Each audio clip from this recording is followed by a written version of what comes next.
मैं पुलिस की मार खाया हूं। मैं कोई शीश महल से चलकर यहां नहीं आया हूं। मैं कोई हरियाली पर चलकर यहां पर नहीं आया हूं। लाठियां खाया हूं पुलिस की, सर फुट गया था मेरा। मेरी बीवी अपने मेरे 2 बेटियों के साथ अस्पताल को आई तो मेरे मरहूम वालिद ने मेरी बीवी से कहा कि बेटा तुम घर को जाओ, इसको कुछ नहीं हुआ है, इसको कुछ नहीं हुआ है। यह होता है जज्बा, यह होती है खिदमत। आम दिनों में तो सब बड़े बड़े पहलवान बनते हैं, मगर जब जुल्म किया जाता है उस वक्त कौन ठहरेगा तुम्हारे दरमियान में, यह आपको फैसला करना है। और हम में और उनमें फर्क यह है कि 1999 22 सितंबर को मैं जब एमएलए था, ऐसे ही एक जुलूस जा रहा था मेरे विधानसभा से, तो गुंडों ने घरों में घुसकर हमला कर दिया था। 10 मिनट के अंदर मैं दौड़ता हुआ पहुंचा तो पुलिस ने मुझे लिला लिलाकर मारा जमीन पर। 4 पुलिस वालों ने मिलकर मुझे इतना मारा कि सर पर 10-12 टाके लगे। पूरी पीठ और हाथ जिस्म लहू लहान हो गया, मेरा पूरा खून बह रहा था मुझसे। क्यों गया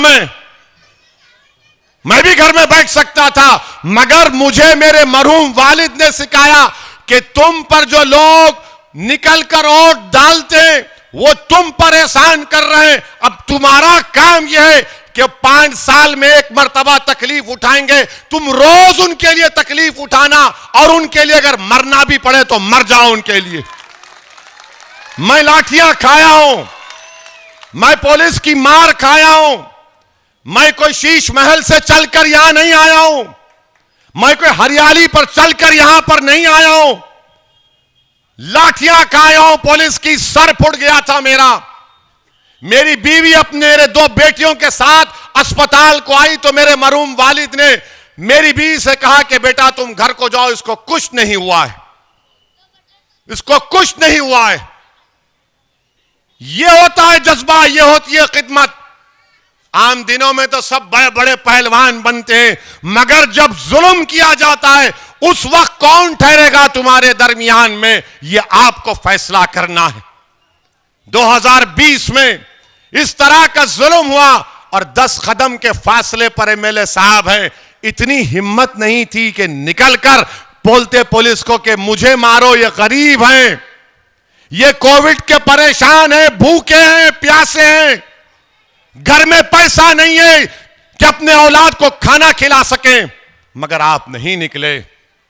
मेरी इज्जतदार मां और बहनों, यह फर्क है। हां, ये एमएलए साहब जरूर पेट भर के गालियां देंगे, ओवैसी को खूब देंगे, पेट भर भर के गालियां देंगे। ये उससे मिला हुआ है, ये इससे मिला हुआ है। अरे तुम और मोदी एक जगह बैठ जाओ। मैं रिवर फ्रंट पर एक बेहतरीन टेबल लगाता हूं, चाय ढोकला रखता हूं।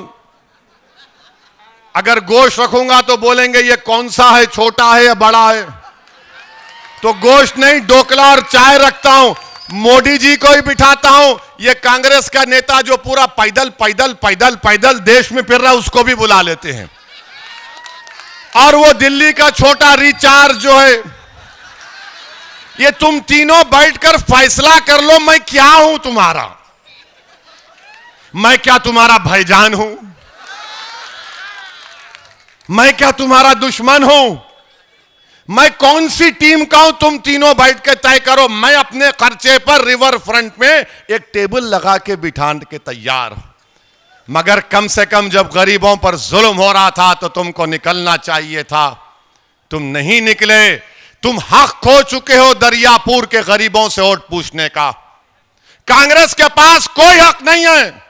और हमारे हैदराबाद में रसूलुल्लाह सल्लल्लाहु अलैहि वसल्लम की शान में भाजपा का एमएलए बकवास बकने की कोशिश किया। पूरा हैदराबाद की आवाम ने अपनी मोहब्बत का इजहार एहतजाज किया। 1 घंटे में 70 बच्चों को पुलिस पकड़ ली थी हैदराबाद में। 70 बच्चों को। उनके मां बाप का फोन आया मुझे। मैंने कहा आराम से बैठो अम्मा। मां ने फोन किया, बाप ने फोन किया, और फोन करके क्या बोलते मुझे, ए ओवैसी साहब तुम क्या कर रहे हो? किधर हो? मेरा बच्चा पुलिस स्टेशन में है। हमने कहा आराम से बैठो, सुबह की नमाज से पहले तुम्हारी औलाद तुम्हारे घर में आएंगी और 2 घंटे के अंदर वो 70 बच्चों को मजलिस का कॉरपोरेटर जाकर उनको पुलिस स्टेशन से लाकर हमारी गाड़ियों में उनको हम घर में छोड़कर आते हैं। यह सियासी ताकत होती है। अगर मैं एमएलए बनूंगा तो तुम्हारे लिए बनना चाहिए, ताकि तुम्हारी तकलीफ को दूर कर सकूं, तुम्हारे मुश्किल वक्त में तुम्हारी मदद कर सकूं। अगर तुम पर जुल्म हो रहा तो मैं सामने आ जाऊं, तुम्हारी लड़ाई गुजरात के असेंबली में लड़ूं, तुम्हारे हक के लिए गुजरात की विधानसभा में खड़ा हो जाऊं। यह कुछ भी नहीं है, मगर ओवैसी को दुश्मन बनाकर पेश करते हैं। अरे मैं दुश्मन नहीं, मैं मर मिटने वाला हूं। मैं किसी का दोस्त नहीं हूं। जो जुल्म करेगा उस जालिम का मैं दुश्मन हूं, चाहे वो किसी मजहब का हो। और आप अगर दोस्त हैं तो फिर क्या कर रहे हैं आप बताओ।